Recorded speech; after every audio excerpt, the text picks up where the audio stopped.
Hello students, I am Sumit Rustom from let's study. आज हम इस वीडियो लेक्चर में देखेंगे गांधी जी की बेसिक एजुकेशन को। गांधी जी की बेसिक एजुकेशन को नई तालीम वर्धा स्कीम ऑफ एजुकेशन भी कहा जाता है।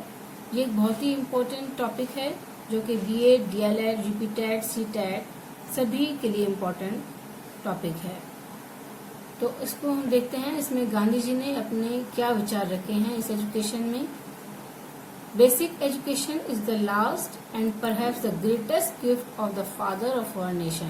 जो बेसिक एजुकेशन है वो एक बहुत ही महानतम उपहार है गांधी जी का अपने देश के लिए, क्योंकि उन्होंने इस स्कीम में, इस योजना में बहुत सी बातों को बताया है, बहुत सी चीजें ऐसी रखी हैं, बहुत से टॉपिक ऐसे रखे हैं जिसको हमारे लिए और हमारे देश के आर्थिक उद्धार के लिए, आर्थिक उन्नति के लिए बहुत ही अच्छे साबित हुए हैं। सन 1937 इसे कब रखा गया? सन 1937 के अखिल भारतीय राष्ट्रीय शिक्षा सम्मेलन का आयोजन गांधी जी के सभापतित्व में किया गया। सन 1937 में वर्धा में एक शिक्षा सम्मेलन आयोजित हुआ था। अखिल भारतीय राष्ट्रीय शिक्षा सम्मेलन, जिसको वर्धा शिक्षा सम्मेलन भी कहा जाता है, उसमें गांधी जी ने अपने विचार शिक्षा को लेकर प्रस्तुत किए सभी शिक्षाविदों के सामने। सम्मेलन में उपस्थित व्यक्तियों के समक्ष गांधी जी ने अपनी नई शिक्षा योजना प्रस्तुत की। अब उस योजना की रूपरेखा क्या थी, उन्होंने उस योजना में हमें क्या क्या पॉइंट्स बताए हैं वो देखते हैं आगे। बेसिक शिक्षा के पाठ्यक्रम की अवधि, पहला पॉइंट ये था उनका कि बेसिक शिक्षा जो है उसके पाठ्यक्रम की अवधि 7 वर्ष होनी चाहिए। सेकंड, यह शिक्षा 7 से 14 वर्ष तक के बालकों और बालिकाओं के लिए निःशुल्क और अनिवार्य है। ये 7 से 14 वर्ष तक के बालकों और बालिकाओं के लिए शिक्षा निःशुल्क होगी और अनिवार्य होगी। शिक्षा का माध्यम मातृभाषा है, तो शिक्षा है उसका माध्यम मातृभाषा रखा जाएगा और अंग्रेजी का कोई भी स्थान नहीं होगा बेसिक शिक्षा के अंतर्गत। नेक्स्ट, संपूर्ण शिक्षा का संबंध किसी आधारभूत शिल्प से होगा।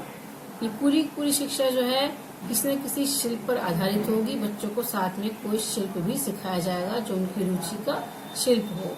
शिल्प को बालकों की योग्यता और स्थान की आवश्यकताओं को ध्यान में रखकर सिखाया जाएगा। ऐसा शिल्प सिखाया जाएगा बालकों को जो उनकी योग्यता के अनुसार हो और उनके जिस स्थान पर रह रहे हैं उनकी आवश्यकताओं को पूरा करता हो। शारीरिक श्रम पर बल दिया जाएगा। शारीरिक श्रम पर बल देती है शिक्षा, क्योंकि इसमें कोई न कोई शिल्प सिखाया जाता है जिससे बालक अपने आगे चलकर जीविकोपार्जन कर सके। बालकों द्वारा बनाई जाने वाली वस्तुएं ऐसी होती हैं जिनका प्रयोग किया जा सके। उनसे ऐसी वस्तुएं बनवाई जाएंगी जिनका प्रयोग हो सके, जो आवश्यकताओं के अनुसार हो स्थान की और उनका प्रयोग वहाँ के लोग करते हों और उनका प्रयोग किया जा सके, या जिनको बेचकर विद्यालय का व्यय निकाला जा सके, या तो वो हमारे किसी प्रयोग में आ जाएं, उनका प्रयोग कर सके, या विद्यालय उनको बेचकर अपना व्यय निकाल सके। इस तरह की चीजें, इस तरह की सामग्री बच्चों से बनवाई जाएगी। बुनियादी शिक्षा का पाठ्यक्रम क्या होगा? बुनियादी शिक्षा में क्या क्या चीजें रखी जाएंगी? बुनियादी शिक्षा का पाठ्यक्रम देखते हैं। बुनियादी शिक्षा के पाठ्यक्रम, गांधी जी ने हमें क्या पाठ्यक्रम बताया कि एक किसी आधारभूत शिल्प का चुनाव किया जाएगा। हर बच्चे को कोई न कोई शिल्प सिखाया जाएगा। उस शिल्प के क्या क्या टॉपिक हो सकते हैं, कौन कौन से शिल्प सिखाए जा सकते हैं बच्चों को। कृषि सिखाई जा सकती है, कृषि से संबंधित जानकारी दी जा सकती है। कताई बुनाई, लकड़ी का काम, चमड़े का काम, पुस्तक कला, इसके अंदर बुक बाइंडिंग वगैरह आ जाती हैं। क्राफ्ट, मछली पालना, फल और सब्जी की बागवानी, फल और सब्जी कैसे उनकी पैदावार की जाती है, उगाई जाती हैं। गृह विज्ञान, बालिकाओं के लिए, लड़कियों के लिए गृह विज्ञान रखा जाएगा जिसमें घर से संबंधित सभी चीजें सिखाई जाएंगी। स्थानीय और भौगोलिक आवश्यकताओं के लिए कोई अन्य उपयुक्त हस्तशिल्प, इन शिल्प के अलावा जो भी कोई स्थानीय और भौगोलिक आवश्यकताओं के अनुकूल कोई और शिल्प हो तो वो भी इसमें रखा जा सकता है। तो एक सब्जेक्ट ये होगा। दूसरा सब्जेक्ट होगा मातृभाषा, जो बच्चों की मातृभाषा है उसको सिखाया जाएगा। And the third topic is maths, गणित, क्योंकि गणित सभी बच्चों के लिए आवश्यक है गणित सीखना, इसमें गणित भी रखा गया है। फिर सामाजिक अध्ययन, समाज से संबंधित इतिहास, भूगोल, नागरिक शास्त्र, इन सब को रखा गया। सामान्य विज्ञान, प्रकृति अध्ययन, सामान्य विज्ञान के अंतर्गत कौन कौन से विषय आ सकते हैं? प्रकृति अध्ययन, वनस्पति विज्ञान, जीव विज्ञान, रसायन शास्त्र, नक्षत्रों का ज्ञान और महान अन्वेषकों और वैज्ञानिकों की कहानियां, इन सबको सामान्य विज्ञान के अंतर्गत रखा गया। फिर कला, संगीत और चित्रकला।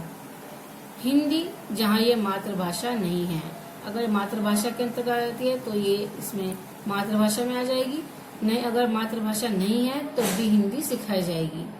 शारीरिक शिक्षा, शारीरिक शिक्षा के अंतर्गत व्यायाम और खेलकूद स्टूडेंट को सिखाया जाएगा।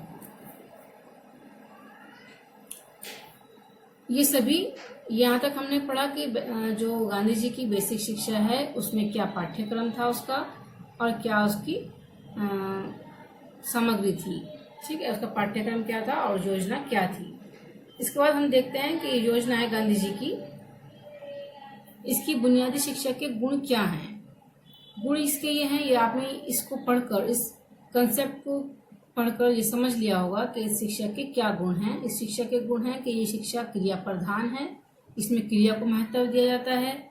बालक प्रधान है क्योंकि बालक की रुचि और आवश्यकताओं के अनुसार इस शिक्षा को चलाया जाता है, उसके अनुसार ही उसको शिल्प दिया जाता है सीखने के लिए, उसकी रुचियों के अनुसार और उसकी योग्यताओं और सामर्थ्य के अकॉर्डिंग। थर्ड है गृह, स्कूल और समाज में सामंजस्य। गृह, स्कूल और समाज में सामंजस्य स्थापित करने की कोशिश की जाती है। शिक्षा में बच्चों को ऐसे सब्जेक्ट दिए जाते हैं, ऐसी शिल्प सिखाए जाते हैं जो उसके काम आ सकें, उसके सोसाइटी में उसको अपना आर्थिक उन्नति के लिए उसके काम आ सकें और समाज के भी काम आ सकें। ये इस तरह का व्यक्तित्व उनका तैयार किया जा सके जो उनको स्कूल और समाज में योग्यता दिलवा सके, अपनी एक वैल्यू स्थापित करवा सके। आर्थिक आधार, आर्थिक आधार है इसका, जिससे बच्चे जो बालक हैं, स्टूडेंट हैं 7 वर्ष तक के, वो आर्थिक आधार उनको एक हस्तशिल्प सिखाया जाता है जिससे कि वो आर्थिक रूप से आत्मनिर्भर बन सके। मनोवैज्ञानिक आधार, मनोवैज्ञानिक है, बच्चों की आवश्यकताओं के अनुसार है। शारीरिक श्रम का सम्मान किया जाता है, शारीरिक श्रम पर बल दिया जाता है, हस्तशिल्प सिखाया जाता है उनको और शारीरिक शिक्षा भी दी जाती है इस बुनियादी शिक्षा में। इस तरह से ये सभी इसकी विशेषताएं हैं कि क्रिया प्रधान है, बालक की अपेक्षाओं के अनुसार है, स्कूल व समाज की अपेक्षाओं के अनुसार भी है, उसमें सामंजस्य बैठाती है, आर्थिक आधार प्रस्तुत करती है। मनोवैज्ञानिक आधार है इसका, शिक्षा का आधार मनोवैज्ञानिक है, बच्चों की रुचियों के अनुसार है, शारीरिक श्रम का सम्मान इस शिक्षा में किया जाता है। इसके बाद आप किसी भी टॉपिक को लें तो उसका कुछ आलोचनाएं भी होती हैं। इस शिक्षा की कुछ आलोचनाएं भी हैं, जो दोष हैं इसकी शिक्षा के जो हमें बताए गए हैं।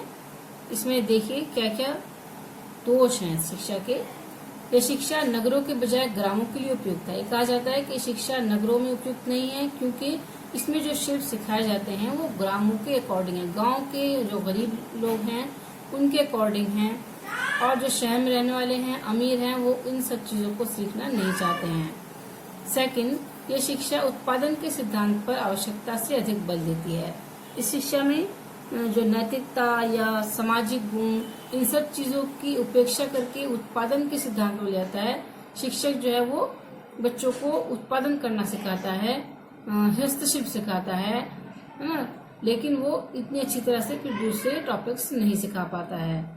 यह शिक्षा बालक की रुचियों और प्रवृत्तियों का विकास होने से पूर्व अभी और उनका वास्तविक ज्ञान प्राप्त किए बिना बालक को अल्प आयु में ही किसी हस्तशिल्प से बांध देती है।